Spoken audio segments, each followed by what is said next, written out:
Heyo, Outliers, Niiamah Ashong here, and thank you so much for letting us be a part of your journey here today. We have a roundtable with Neil Twa, and I'm very excited to dive deeply into how he's shown up not just as an outlier, but also as a trailblazer and the things that he leads and the ways that he's growing to create his difference out in the world. Neil, I'm glad that we're in space together. Thanks for being here. Yeah, man. I appreciate you bringing me on. Yeah, I'm, man. I'm looking forward to this. We were having some great conversation. Let's just keep it rolling, man. Yeah, I like Outlier before we came on here, I was sharing with Neil about like my experience working with his team to have get into this conversation. And one of the things that really struck me about it was just like how genuine it was, but also how professional it was. And I think it was an outlier experience. And I want to call that in as we get into this space here because it's something that's already in the room. It's the unspoken third component, which is like the experience of getting here. And I think that's something that isn't always captured.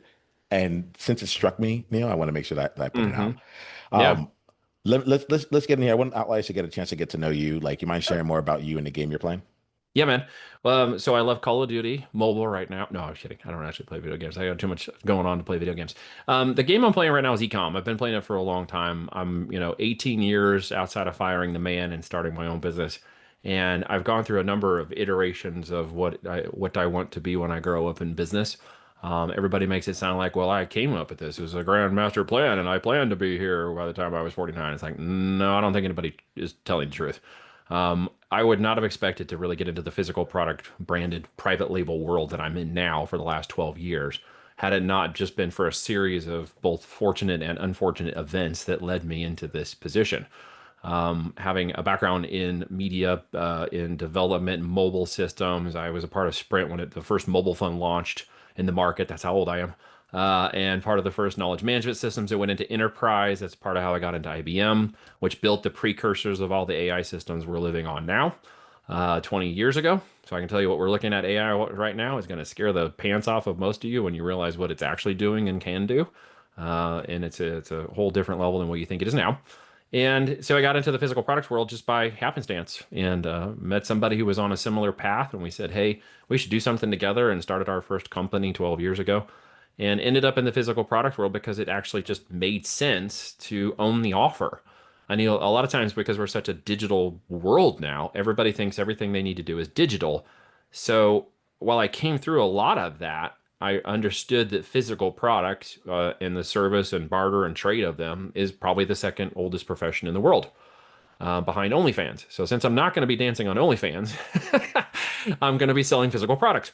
Because physical products move and e-commerce is just a digital way to move physical products, right? We have digital communications and Amazon and other maps and TikTok and whatever, and they shows up in our door in 2 hours or less.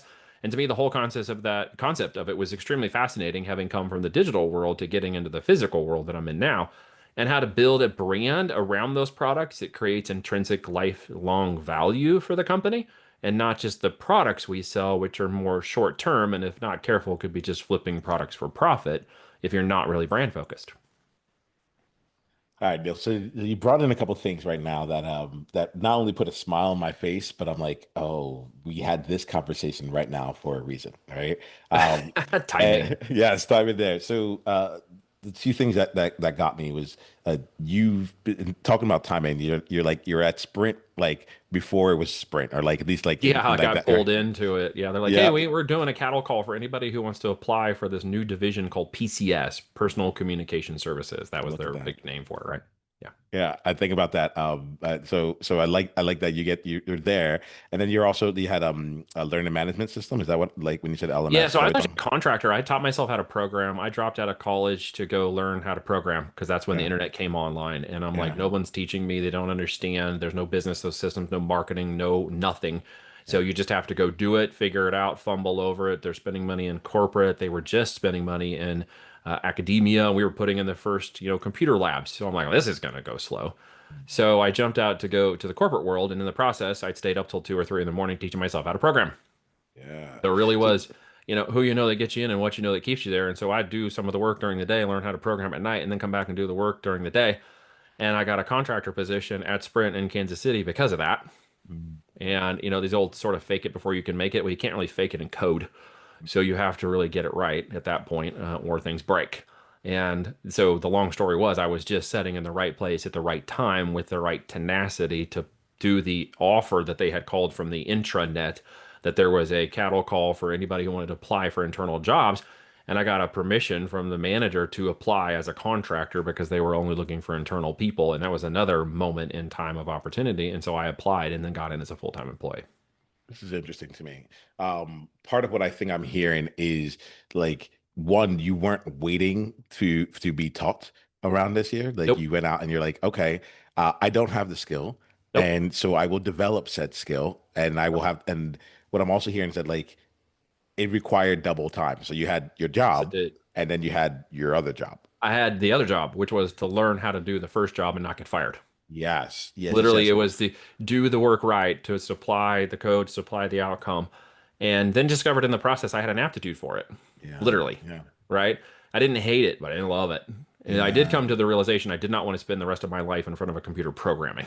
yeah, yeah, And there's where yeah, some of yeah. that epiphany came through. And so when the opportunities to get into the business over there started to present itself, by the time I'm now 20, I am leading a team of 5 people whose average age was dead. So they had just compiled all these people together, and by dead, I mean they were in their 40s and 50s, and I'm 49 now, so I think that's funny. But they were like, 20 years, 30 years older than me, right? And I'm having to lead this team, and I'm like, here, this is the web pages we've created. Here are the customer reps. Here are all the mobile phones we're launching. Go make a knowledge base of this. Go make a database. Make something that we can use to make sure that people can answer questions when the phone calls. So we had 50,000 web pages that we created to support that internal knowledge collection on the fly while they're selling mobile phones and we're trying to support it. We're in the middle of that trying to compile all this data together. It was quite a fascinating event. And Yeah, I'm no, trying to learn how to be a manager at the same time. yeah, and so I'm feeling a lot like there's a lot of new both for you, but you're also Oh, in yeah. an environment of newness there. You Oh, know, yeah. there's something here that there are two other elements that play out for me, and what when you brought out your introduction, I want to make sure I also go in. Sure. The first one was we talked about like the 18 iterations, right? Right. And I think that you're catching me right now at a time where I know that this is my path, like Outliers Edge and the things that I'm doing here, it's working with Outliers, supporting Trailblazers, like all that makes sense. And at the Yep. same time, and this might also speak a little bit to the brand versus products component that Yep. you were talking about earlier. I was having a conversation with someone today, and what was wild to me was like she was like, I'm missing your why. I'm missing the mission that's behind it. And when I spoke to it, she's like, oh, now you make sense. So I'm curious for you as you're going through all Yep. these different iterations and you're like, you're doing the things. How did you keep like the bigger picture in mind throughout? And then, yeah, let me ask one question at a time. So how have you like kept the bigger picture in mind throughout, especially as things have just kept evolving? Dude, at that point, my bigger picture was how could I make more money? When was I going to hit my first million? I had a goal as a teenager when I was mowing lawns for extra, side hustle cash to just do the things I wanted to do. Because dad made enough. He worked a third shift, blue collar worker, etc. But he didn't make enough to do the other things that I might want to do. And so I had to make some money in order to get it done. And so I figured out real quickly what is it to make some side hustle work. So I was mowing lawns as a kid to make some money. But the bigger picture really was I just wanted to make $1 million by the time I was 40. That was it. And so I even, sacrificed time, money. Eventually, I got married to a girl and sort of sacrificed that relationship to my ego and pride and vanity. She sacrificed it to the world and some guy in San Francisco, and we decided this wasn't going to work. But the end result was that was my goal. And so every opportunity to say yes, I said yes. I jokingly became a yes man. So when they were like, would you do this job? I'd say yes. Would you go over here and apply for the yes? Would you do that? Absolutely yes. I just said yes to every opportunity, especially those that would get me moved into a higher pay position. And so by the time I'm 21, making, 65,000 a year, which is more than my dad had made, a year at his 50 something years old, I was outpacing my dad's income. So I knew I'd already made certain levels of success and I didn't want to stop at that point. So that was my picture. And unfortunately, because I was so focused on what I wanted, which was my own pride and vanity, I was not willing to see the truth of the bigger picture. And it unfolded for me Yep. So in what, life, called like, it School of Hard Knocks. tell me about this. What's the truth that you saw? That I was an arrogant prick who was full of himself with vanity and pride, couldn't see how he helped destroy a marriage, got to 100 pounds overweight, and pretty much was just a sad, lonely, pathetic guy. Making money, Yeah. but who cares? Yeah, and I'm gonna ask it the question, did you get the mill? No, I made it, but not when I was 40, Yeah, yeah. 47. Okay. Million a The year by 47. But yeah. the deal was that it was in balanced. I had put in profits Okay. of my There we life go. over purpose and value. You talked about what you were doing with Trailblazers and stuff, and it would sound to me that part of the problem with the explanation was the purpose and the value. What's in it for me is becoming a super amazing podcaster and making money doing podcasting. But what's in it for the people that are listening as a byproduct of that purpose and value? Will I get paid? And the answer is if I keep my purpose and value focused, then the profits will come. I call them the five F's, right? And the five F's of profit, financial is actually the fourth one, not the first one. Everyone thinks the first one is profit in the financial realm. So they get it wrong. You've already inversed this. You've got your head backwards. Let's get it straight. First, faith. You don't operate business and do what you do or what I do without faith of some kind. It's faith it's going to work. It's faith in the people around you. It's faith in what you produce and provide. It's faith in a something greater that creates a moral balance in your character or the way you present yourself or deal with other people in business through integrity and ethics. There has to be some moral ground of faith based in that. If you have none of that or it's based on you, you're going to crash, literally. The second one is family. You got to have family. At the end, you do not see a hearse with a U-Haul behind it. There's a reason for that, okay? Because in the end, it's only family that will matter. It's the closest five people that are around you, and they're usually your family, right? It could be business related in that aspect, but again, everybody wants to tie business to their five closest people to their profits, and they're still inverted in the wrong way. Having both wrecked a marriage, gone bankrupt, having to start over in finances, I can tell you this is not the right path. Okay. Friends would be the third one because friends can sometimes be stronger than family. Okay. If you get divorced, you'll find out which family want to stay around with you and which friends want to stay around with you. And guess what happens when you go bankrupt? You get to find out who your real friends and family actually are. And it might actually surprise you. In fact, you might be so afraid of failing, not because of the loss of worldly condition, the loss of money, but the loss of what people perceive who you are and what you are. And that could be close family and friends. Yeah. Ask me how I know. Yeah. Yeah. No, Okay. like you say that and it hits me. Go ahead. Yeah. So Yeah. like Hits you to your core, to your confidence, right?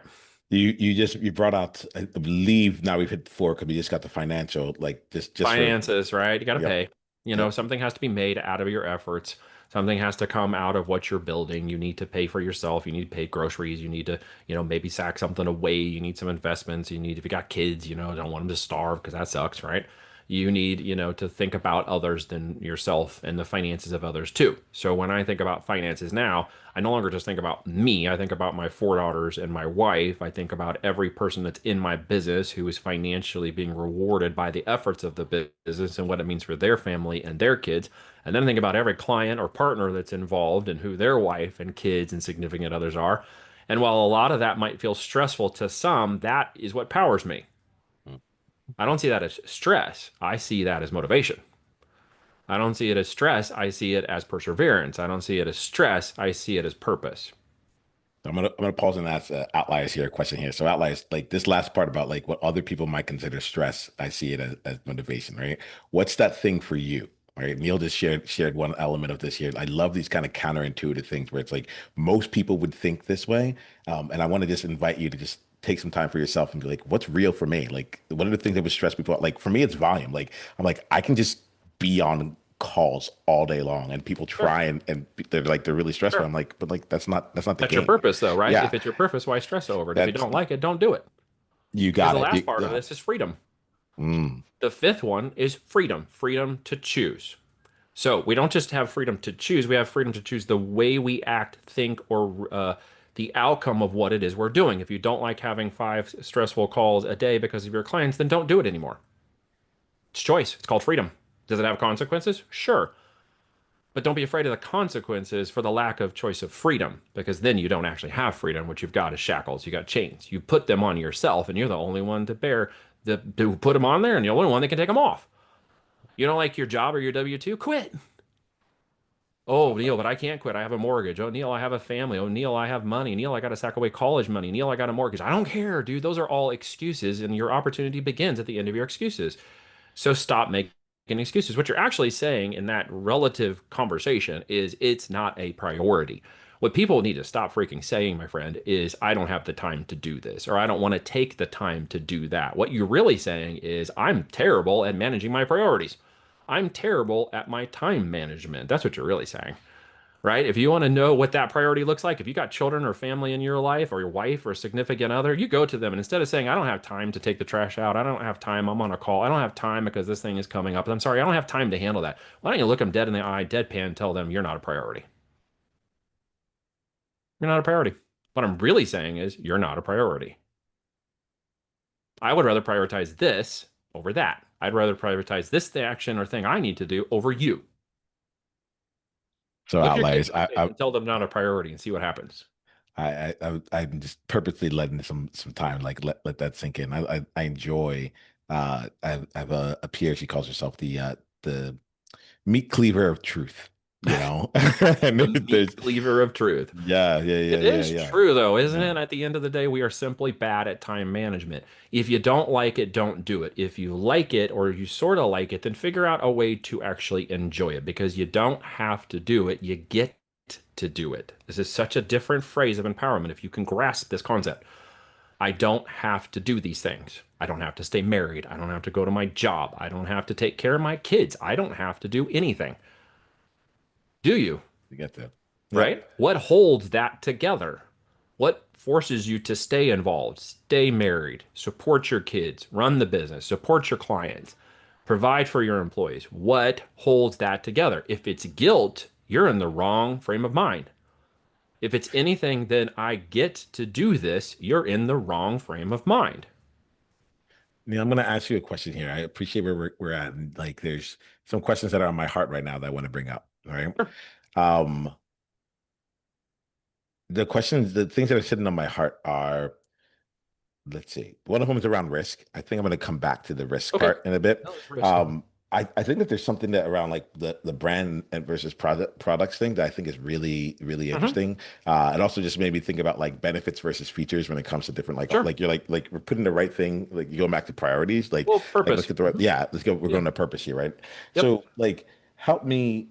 You talked about and well created it and created and hidden that goal. And Yeah. I love the space there, by the way. Like it's a subtlety in there. You're like, I said it by 40. We got there like, you know, within 7 years of that date. And what was cool about it was like on my end, it's like, oh, he still like he hit it, you know? And I think that there's Yeah. some element around this I'm pausing in on this because I'm thinking about the conversations I have with outliers and trailblazers who have set a goal. It hasn't happened in the time frame that they set, and then it Okay. hadn't happened in the time frame that they thought it would happen if Right. afterwards. That you know, Right. Yeah. Yeah. Yeah. and so what I really like here is that other component of like, but we got there. You Well, know, get there when you get there, right? It's a phrase that a lot of people don't like. It's almost a terminating phrase, kind of like, well, it is what it is, right? I can't change this. It is what it is. Well, at the end of the day, if it wasn't ever my true purpose and value to do that for the benefits that it might have for others, then what was the purpose in doing it for myself? so tell me now. Then I want to know more about like the brand you have. Yep. It's cool. Like what I'm hearing is that like your podcast and the podcast is like core to it. And so I want to like hear a little bit about like how did you design this? How's it looking? And how do you like uh both envision how do you see it and operate like the brand? I know it's a big question, but I want to get a sense of it. Yeah, in simple terms, for we have our High Voltage Business Builders podcast where I actually feature other people first. I know a lot of people feature themselves or they try to feature their brand. That's why they podcast because maybe that's their idea of purpose, and that's fine. Or that's the way they think, profit will come because podcasting is a part of how they want to make their revenue and money. It's not what I make my money on. Okay. Podcasting for me was branding. It was about clarity of message with the individuals, the level of conversation, and the high profile kind of business builders that I interview on my podcast to bring up the brand affinity and level of conversation of one that is not just in the basics of course conversation and online talking, but it's the fundamentals of business, it's the conversation of growth, it's up at the private equity level, it's up at the investment and wealth creation level, it's at the wealth management level, it is at the business of building businesses for intrinsic value through the exit criteria of that business, not just the short-term side hustle hobby style things, but what does it take to build real business? How do these people do it? What are their stories? So in 2021, when I started the podcast, that was kind of the overarching thought, was not just to focus on e-commerce, but focus on the high voltage business builders of any kind of type of business model that have similarities of talk, language, action, output, results because of how they got to be who they are. And that's who I try to interview. So what it does is it creates a certain level of affinity within my brand. As people listen to these conversations, they're hopefully not hearing a simplified level of business because they don't do that. They're hearing a business conversation that is meant to elevate them, that is meant to grow their mind and expand it past the simple things they may understand and then get them into more of the complexities and opportunities that business can create for them when they treat it like a real business. And that's part of that conversation that comes out of there. So with the brand building side, not just for Voltage, but I run 12 brands we have controlled right now with physical product brands. There's another 10 that we manage behind that. And then we have our 40 clients plus our partnerships. So with that, we have control over brand narrative continuously across multiple brand segments. And with that, it's always about the brand, not the product. The product serves a purpose, but the brand lives on for a long time. As an example, I don't know, and forgive me if I ask this the wrong way, but do you own a Lamborghini? I don't think there's a right or wrong way to ask that question, but I do not. Okay, you know the brand, but can Absolutely, you name yes. one or two of the car types? No. Right. You may Yeah. get one, and that's cool because I Yeah. can get one. I don't own one, but it's like the Hurricane, right? Yeah. If I asked you, do you own a Tesla, you might say yes or no, right?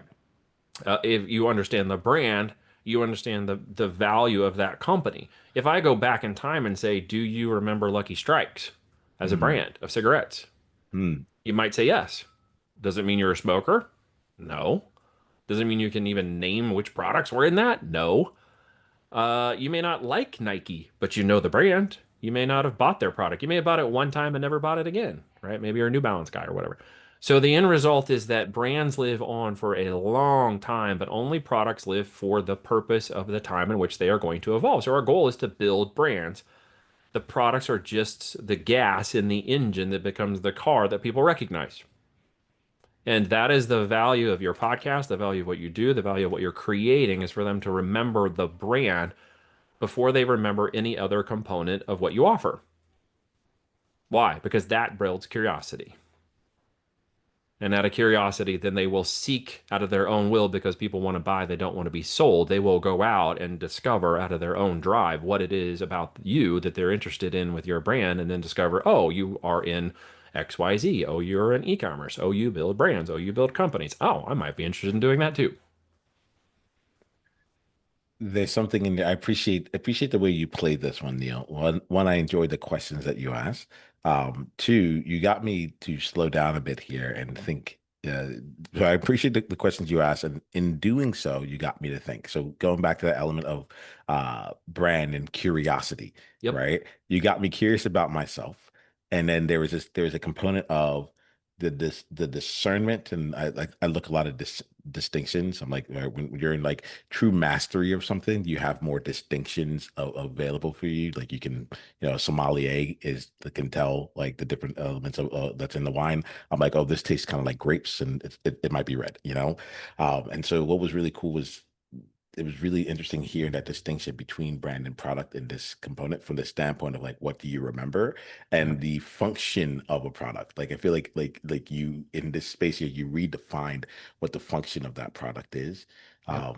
And I like there's something in it that like for me also feels like that same like benefit feature component. Like if we're having like the course conversation or like selling the product, it's like there's something that lives beyond Yes. that. As you're saying this, it makes me want to tap into it more here. um it's a cool element here. So tell me about like your experience. Let's play with this here, because Hmm. now what are three things as you were building out like your brand, what are like three Yep. f-ups that you had along the way where you're just like, oh, thought I got it, but like I had messed this one up, gotta go back and figure this out. Um, you know, gosh, that's a great question. And I'll And it take does one make me even like think. Well, I know I've had plenty of failures. I could stack this room up. I'm just trying to pick out which ones are interesting. Um, having to reinvent this brand a little bit differently. So when we started Voltage, the brand, we have a company behind it, a holding company. And my partner and I have been in that holding company for a while.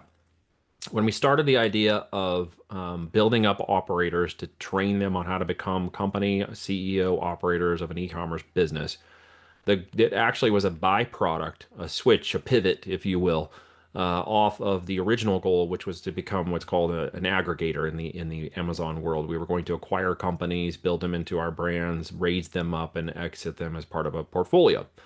The billions of dollars that were pouring into that were hard to miss in 2019, and so we jumped on that. I raised about $100 million in capital for our brands. By 2021, we're about ready to close. There was two home offices committing 50 million apiece to buying these companies, and in November 2021, we pulled the plug on it.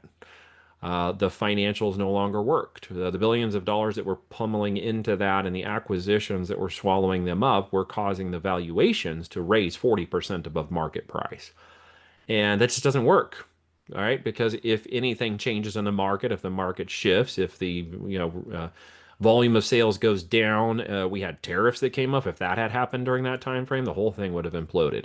So there was just too many variables by which buying 40% over market was not smart. It'd be like going down and offering 40% more for a car on the lot when you didn't have to. It's like that doesn't make any sense. It's going to depreciate in the first year. Well, guess what? In the first 18 months, after we pulled out of that deal and stopped the buying, the whole market went down by 30%. So everybody who was buying those assets got totally hosed.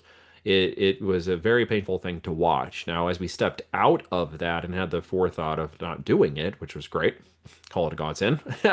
The process by which so many people had come to us and understood who we are and what we were doing and what our caliber of doing it was and how we'd raised the capital, they wanted to know how to do it themselves. So we pivoted. We pivoted and said, okay, great. Well, we'll spend 12 months in a mentorship discipling you through becoming a CEO operator of your own brand instead of acquiring one right now. And maybe later, as you understand how to CEO one of these companies, you'll understand how to acquire it yourself. And then maybe we can help you find one and you can acquire it. So we went a slightly different direction. And what we did was we started mentoring people for 12 months. Well, 5 years later, I have some very significant operators in my businesses doing seven, eight, nine figures who were trained up in that space who are now running the companies that we bring up as our brands.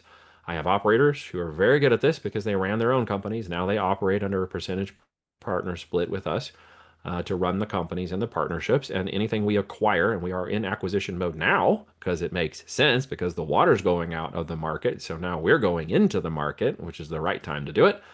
And we've got a capital fund behind us with a purpose and a mission because I wouldn't do it any other way.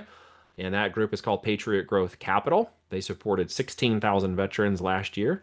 Their goal is to help reduce the 21 deaths a day created through that, PTSD and other mechanisms of veterans that have such trouble, and give them a path of opportunity in their families to get employed into the companies that we acquire, to become trained CEO operators with their 10,000 hours of proficiency. And then with 5 years, those who have raised up and can become owner operators, we will give them a path to acquiring that company. We'll help them with the down payment and get them the ability to acquire it under a capital gains tax-free maneuver 5 years after the company is acquired. So we have our first acquisition underway, and it will be finished. It's taken us about 400 companies to get to this point. And so that first one will close roughly mid-August, and then we will be underway with our first of the 5 brands we plan to acquire into this group. So we've pivoted multiple times through that process. So the failures were in the aspect of misunderstanding the market and not doing some of the due diligence that was required. To be a little short-sighted when the capital should be raised, because now is the time to raise it, not 5 years ago. And to just not see things for the way that they actually are, but maybe see things for the way we wanted to see them. And if we had continued on that route, it would have failed miserably in a much bigger way than the crow I had to eat when I went back to the private equity group and said, "I'm sorry, we can't take your capital." And most of them said thank you, but a few of them were pissed off. Mm. We didn't take their money, but they were mad at us. Isn't that funny, huh? This is thank you for sharing this one here. Thank Uh, you for bringing in something like this. It's really great hearing your story as it comes along, because as you're saying, there's multiple components yes, that all fly out here. You know, always. there's there's some macro things, some things that just like struck me right now Hmm. that are playing out for me was one, you're wrapping up um the first one in August. And I what I really loved about that was like one out, it took 400 companies to get here. Right. It's a lot of frogs. Yeah, right. And I think Yep. there's something in there that when we hear the end result, we assume that the end result was like very, very clear. And you're like, no, Yeah, we went no. through a lot. Went through Yeah. a whole lot to get We here. are still going through a lot of companies. Yeah, To yeah. vet them out to get the next five, we'll probably end up with a total of over 16 to 1800 due diligence reports on these companies to find those five, just to give you some scope of that. Yeah, see, like I love hearing that because I feel that most of the time I'm sold on like the overnight success Oh, component, it's and it always slows me easy. Yeah, just down. buy a Yeah, company and you'll be a millionaire. I'm like, yeah, ah, yeah. don't do that. You have no idea what you're doing. Yeah. So I love that component, and Yeah. the other thing that really rings true is the pivot, right? And so you've talked Oh, about yeah. like several different pivots that you've made, Yeah. and one of the things that you've only told two or three of those stories here, but there's a consistent theme of like I went out, I did a whole bunch of work that was above and beyond what others were doing in that time. Other people could have also gone and learned what you learned, but they didn't learn it, and so Correct. you did it, and then a new opportunity came up that says, hey, based on the thing that you did, you put in this extra work and now you Yep. have this extra skill set.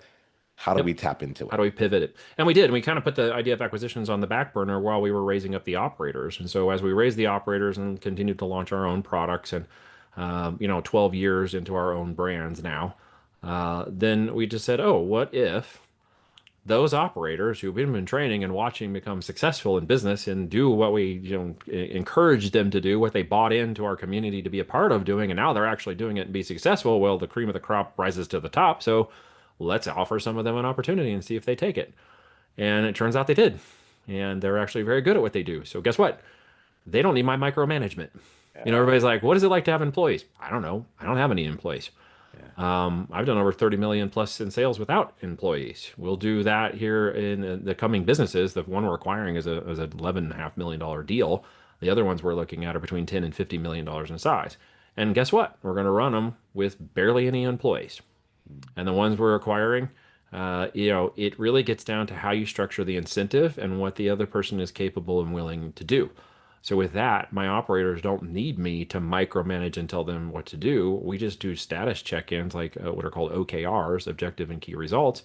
Here are the key results you know should happen because you run the company and you've already ran one successfully. So I don't need you to do anything differently, and you don't need me to tell you what to do. So the question is, what do you need me to help you do? Right? What do you need me to Uh, get out of your way? What do you need to get the job done? Well, right now I don't need anything. I got it. Great. Well, if you need anything, give me a shout. And every 2 weeks we meet and we go over where the business is going and what it's doing.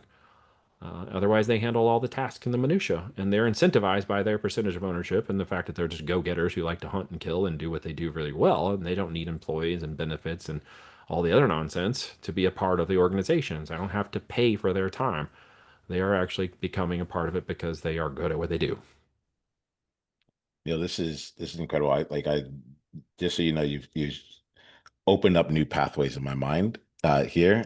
Someone brought up a couple weeks back about like uh, she said at this stage in my career, all right, and there was something about that where I'm like, you know what, I think I've Interesting. taken on entrepreneurship as like not a career, and yet at the same time there are different stages involved. That's an interesting word, right? Because career for me would go to the W-2 world. I would say Exactly. different levels of business experience, whether you're an entrepreneur, which in my world was what I did to try to figure out what I'm doing now. So now I know I'm a business person who runs a business company as an owner who is now a business investor.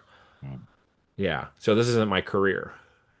So I'm not going to like retire from it. Like, yeah, no, I'm not I playing on the word love. semantics or anything, of No, no, course. no. It's just, It was it hit me like in a very similar way. yeah. Like because I had come from the corporate world. And I was like, I don't have a I don't have a career anymore. You You don't know? retire from this, man. No, that's You it. die, you die in the business, or you sell Uh, it and you do something else. Like I am never gonna golf. Yeah. You know what I'm saying? Like, the dude who just went out today and gave his 10-minute speech as to why he won and did so well, and really it didn't mean anything to him, and his family was more valuable. You got to go check this out. The guy today, I forget what his name was. He Mm, was just on this conference talking about how he won and did all these things, and this was his life accomplishment. But at the end, he's like, it doesn't matter. Like in the end, mm, and everybody's like, "What?" He's like, "No, man, this is not what it's about." Like when the hugs were done and the kisses were done, and I hugged my family, it's like, "Okay, now what are you going to eat for dinner?" And the kids need to go to bed. It's yeah. like that's my purpose. That's what I'm doing. Golf is just a pro. Well, for me, I was like, dude, I resonate with that. Yeah. Business is just the mechanism I drive to allow my family time. Like we homeschool our girls, and Okay. we've done that since they were born, right? Right. And since they could go to school. And the oldest one's 17 now, right? Yeah. She could graduate from high school. She's taking college classes right now. We're just holding her back a little bit because, well, she doesn't need to be out there that far right now because she could. She just doesn't need to. And she's like more than happy to be home writing books, which is what she's Mm, doing right now, writing books and as a published author. So it's really just like, what's the value of that? Well, I want to keep that going for as long as possible. Because in yeah. the end, that's all that's going to matter. The business just allows me to do that. So there's no need to ever retire and go to a golf course. I'll just keep going.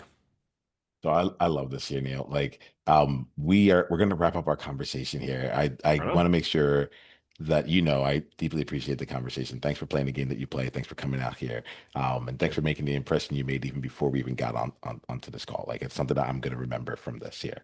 Um, Outliers, for anyone that's listening, if there's anything in this episode that really called you or spoke to your heart, like please go share it with someone in your world who would really benefit from listening to this here. This is there's opportunity, and this conversation was really rich, and I want to make sure that gets out there. Neil, for anyone who's listening, I have two questions to wrap this whole thing up. What's the best way for them to go down, like to continue down with you? Down to the rabbit hole. Yeah. Yeah. Go to voltagedm.com. That's voltagedigitalmarketing.com. Check out what we're doing. Watch my podcast. My buddy Kevin Harrington, who also wrote the forward for my book, he was the original Shark from Shark Tank, as seen on TV guy. Very wonderful man who's also been a mentor for me. Wrote that as well as we did a presentation that talks exactly about the four things you need to do to build an e-commerce company, a real one that could change your life, create generational wealth, time freedoms, how we go about it, who we're looking for. And if it makes sense to you to apply, to see if one of those operator positions might work for you, then the link and information are down there to check out for anybody who might be interested. Nice, nice. And I'll end this one here. I'm curious for you. What's the message that if you were going to leave a message for yourself to listen to 20 years from now, what is Interesting. the message that you would leave right now for yourself? It's probably time to stop working if it's 20 years from now. Maybe take a little less time for the business, a little more time for other things. Um, let's see. That's a really, dude, such a good question. I got to stop and think about that for a second. Because people usually ask it in reverse, what Yeah, would you tell your 18-year-old self? And I'd be like, dude, don't change a dang thing. yeah. You're gonna love how this ends up. I would probably tell my older self if we were listening to me now, what would I tell myself? Um, I hope it was worth it.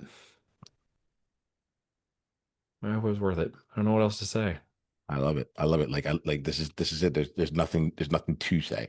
So Neil, Yeah. just know that with deep gratitude, I'm really grateful for you. Outliers, let's make something happen. Let's keep jumping into this world and share with us what was the insights that you got from this conversation. Like we'd love to learn and grow with each other. You are all also a part of this conversation. With that being said, remember this: until the next time we talk, be you on purpose. Journey on.